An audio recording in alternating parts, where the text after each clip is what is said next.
Cinderella, a tale of dreams and light. Once in a land where the hills kissed the sky, lived young Ella with dreams that would never die. Her days were once filled with laughter and song, but fate had a plan that would soon go wrong.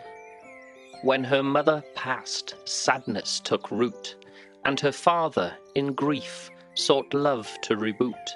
He married Lady Dravinia, cold and severe, with daughters Drusilla and Mariella quite austere. But fate turned crueler, as time often does. Her father was lost, leaving Ella because the stepmother ruled with a heart made of stone, and Ella was left to tend to their home. From dawn till dusk she scrubbed, she swept, but dreams of freedom in her heart she kept. Her sisters laughed in gowns rich and bright, while Ella wore rags and slept by the hearth light. But her spirit was warm and her heart was pure. She sang with birds and made joy endure. With Pip, Clover and Tuck, her mice friends so small, and Mr. Brindle the rat, she found hope in them all. One day news came like a wild dancing breeze, a royal ball for all maidens to please. Prince Alaric sought a love that was true, not just a girl in a gown of fine hue.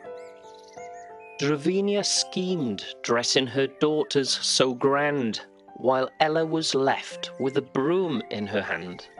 Yet, as her tears fell, soft light filled the air, and Madame Sophine appeared floating there. Kind heart deserves to dance and dream. Let magic flow like a silvery stream.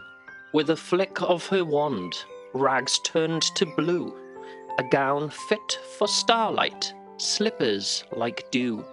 Remember, she warned as the carriage took flight, at midnight, my dear, ends the magic tonight. Ella rode off to the palace so grand, with mice turned to horses and Brindle at hand. The ballroom was gleaming, the chandeliers bright. Prince Alaric stood in the glow of the night.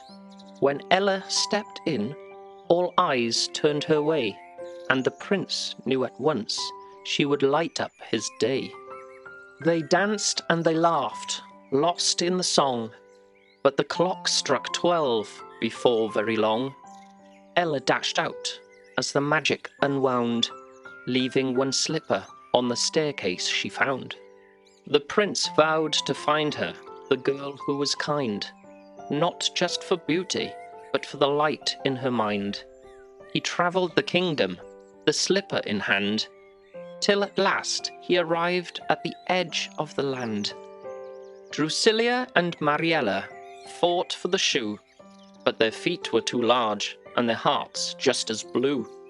Ella stepped forward, though Dravinia sneered, but the slipper fit perfectly, just as they feared. But from the apron she drew the other its twin, and Prince Alaric knew he'd found love within. The magic returned, her heart shining through, and the prince whispered, "I've been searching for you." A wedding of wonder, with joy all around, as Ella and Alaric in love were now bound. Lady Dravinia and her daughters of spite were left to their fate, filled with regret each night. Cinderella forgave, for her heart was still pure, and kindness, she knew, would always endure. Her life filled with laughter, light and delight. The Cinder Girl now was a queen shining bright. Kindness and courage will always arise, like dawn from the darkness, like sun from the skies. No matter the hardship, love's light will prevail. The true hearts will flourish, no matter the tale.